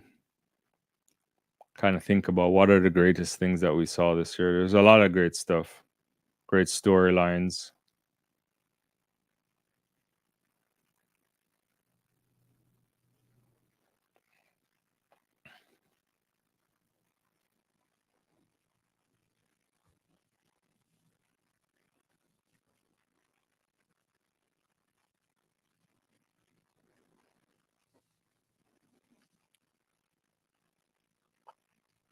Question is, how long will Femke stay in the 4 hurdles too? Will she try to flat 4?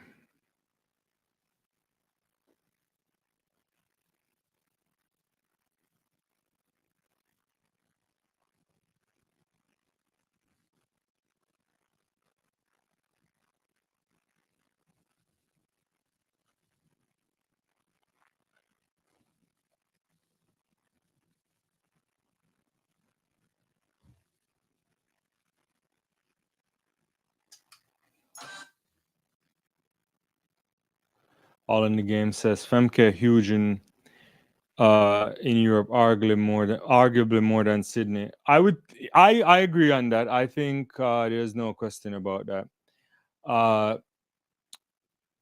Sydney doesn't compete a lot. There's a guy on the live some weeks ago who was saying, you know, he just doesn't get about a better for Sydney in the sense that she doesn't excite the same way. And I was trying to make the case that I think she has the ability to transcend, and I just don't really know She runs sparingly. Sydney's Femke is huge in Europe for sure. Yeah.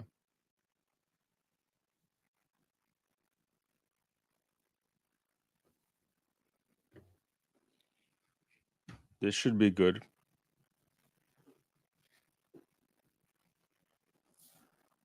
All right, let's see.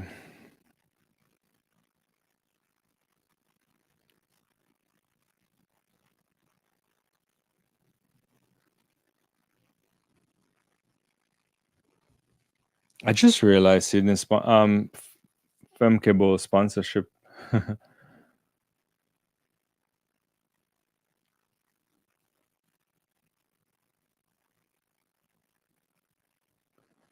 So good running there.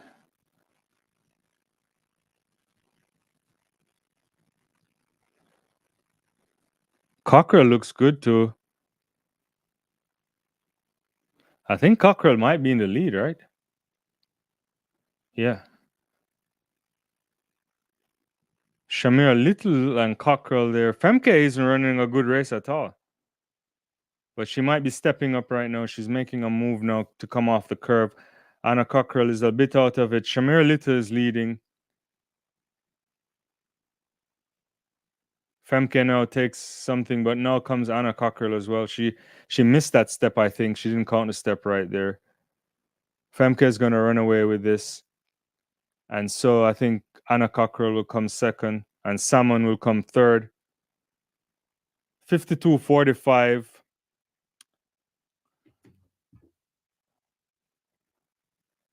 52.45 here. Carl says, surprised not to see Clayton. I think, didn't Rochelle Clayton just like graduated or something like that?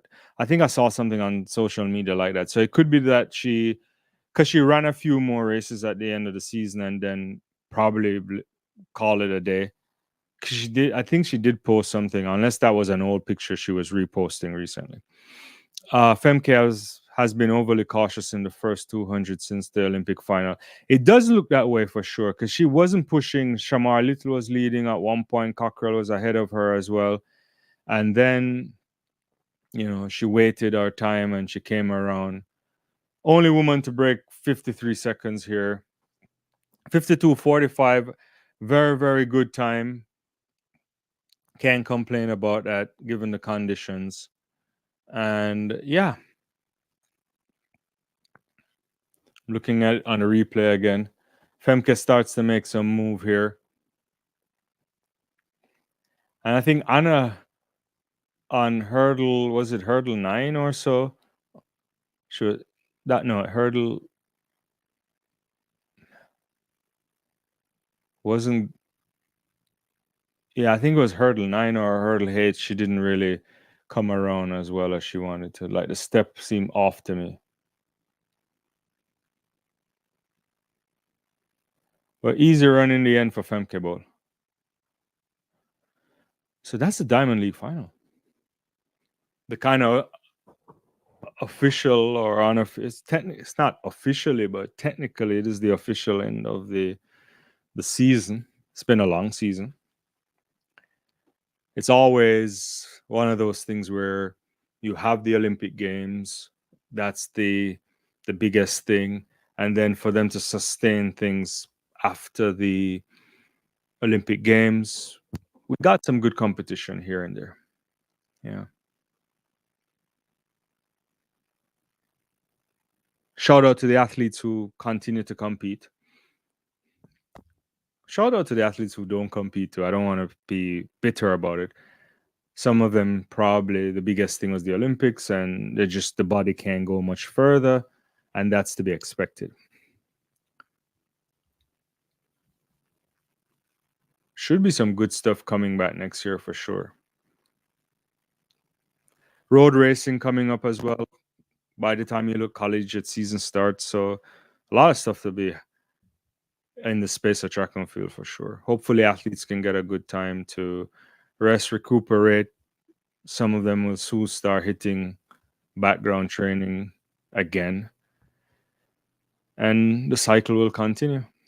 Lots to look forward to next year as well in terms of there's a world championship, but also people flirting with new formats for track and field, new meets.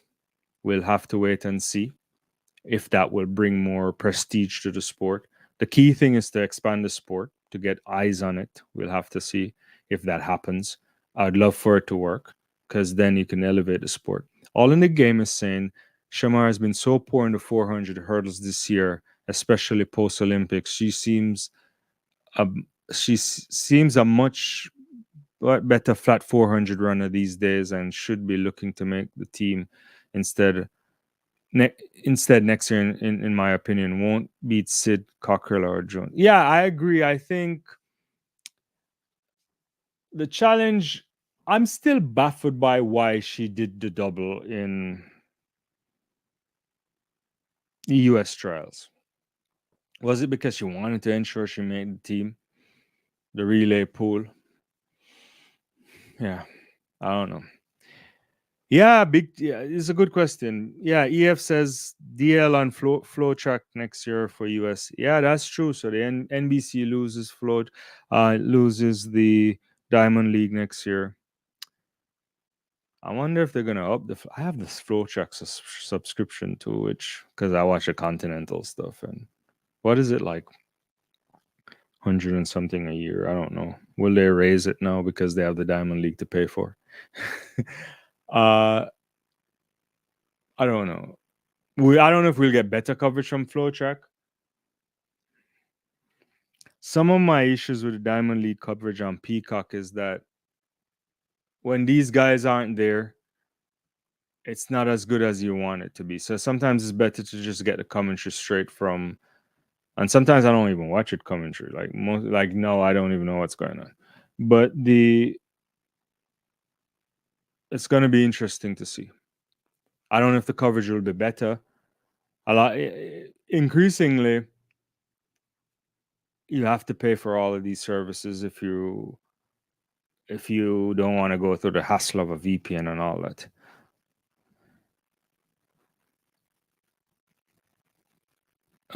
EF says Shamar has to pick a lane, and I mean you're probably thinking between the 4 and the 4 hurdles. Don't know. It's gonna be interesting. But guys, it's been good. Thank you for hanging out with me. I am gonna let me see before I go all in the game as a few things. Grand Slam track is reportedly only set to run from April to June at the latest next year. 4 locations are apparently LA, NY, Birmingham, UK, and Kingston, Jamaica. Oh, they did make the Kingston. I didn't see the Kingston part. I still, and you have to sign on, right? So you either do these. Where is it? You have to do like a 2 type thing, right? So it's gonna be what 6 groups of male and 6 groups of females, and they're gonna do like 100 or 200, or you do like the hurdles or the flat. I don't understand this running the hurdles and then also running the flat 100. What's that about? Is it the same group of athletes running in the 100 as the flat? Maybe I haven't dig deep enough to understand it. Then you can do 2-4 or 4 hurdles, 400-meter flat because you have to do 2 events, right?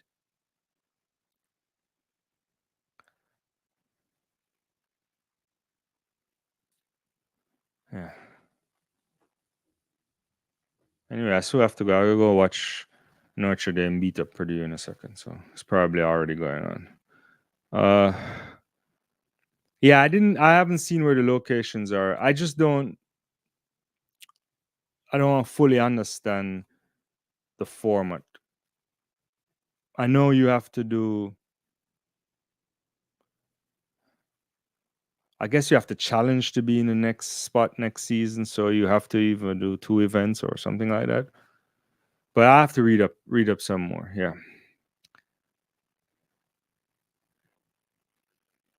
Okay, so yeah, 2 events over 3 days. Okay, I see. Interesting.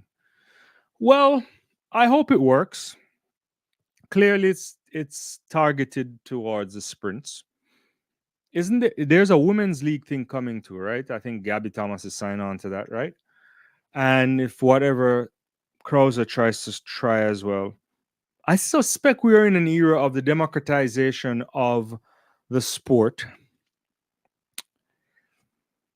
We also will be getting whatever World Athletics will be trialing in 26 by ending the season with like a special championship to culminate the entire season.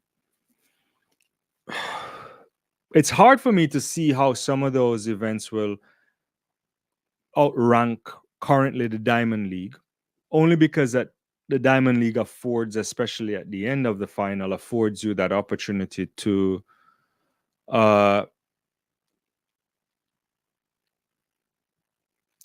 get a place in a world championship. It's possible for that. It's kind of embedded in the World Athletics thing. But we need more events. You need to crack markets. So I think it's all good. Carl says Jamaica is a big supporter of athletics. It's not the biggest, so it would be so well supported. Yeah, I guess how much are they going to charge to? I suspect you have to be bankrolling this on TV as well, and the sponsorships that you're getting. Oh, there'll be distances to. Okay, I didn't see. Sorry about that. Let's see. Only was looking at the. Oh yeah, there is actually. It's in front of my face. Sorry, all in the game. It's 815, 3,000, 5,000. But no field events, right? Is there field events?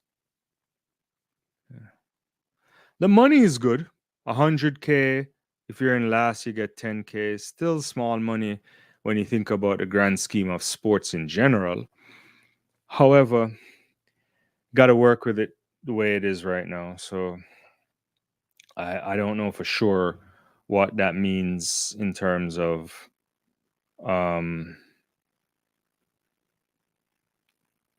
if how it will change the format. But it's good. The key is to get it in TV markets. You have to, I think, for track and field to really explode the way most people are envisioning it. It has to explode in the United States. It has to be on television, and the big companies have to pay for it. And then they have to talk about it. They have to get a situation where it's in the talk show cycles and capitalize on it. Otherwise, it just continues to remain an Olympic year sport. Yeah. And be honest with you, the way in which if you talk to administrators in college sports too, I was having a chat last week and this week rather with a few with some ADs and some athletic, and they basically think about these sports as they call them Olympic sports, even sports that have a professional format on it, the way they think about it, right? So it's like something has to be done to change the landscape in America in particular, because that's the biggest sports market to crack. And if you can crack that, then maybe more eyes will come, more money will come. All in the Game is saying, have a feeling GST will be from April to end of May / early June. Then a restructured Diamond League will run from June to August with World Championships in September. Yeah, no field events, unfortunately. Yeah, I think the Diamond League has to restructure at some point. The problem is, historically, these events have these big meets. So will we get back if you're not in a diamond? Because there's some meets that are. Look at that meet in Poland. Is it what it's called? Cilicia? No, not that one. There's another meet that doesn't have Diamond League status, but the Berlin meet is not a Diamond League status neither, and that gets a lot of. Is it? It's not Diamond League, right? Correct me if I'm wrong. And some of these meets can still pull a lot of people inside of the stadium as well. It's a combination. Yeah. Anyway, it's been my pleasure. I always appreciate everybody on the channel. If you haven't liked the video, smash that. If you haven't subscribed, please do so. And I'll be back. We'll be putting out stuff and trying to be around as things continue to progress in track and field. I appreciate it all the time. I say it all the time because I mean it. So thank you. Have a great rest of your day. Hopefully have a good rest of your sporting day and weekend. And yeah, I'll see you guys next time. Bye-bye.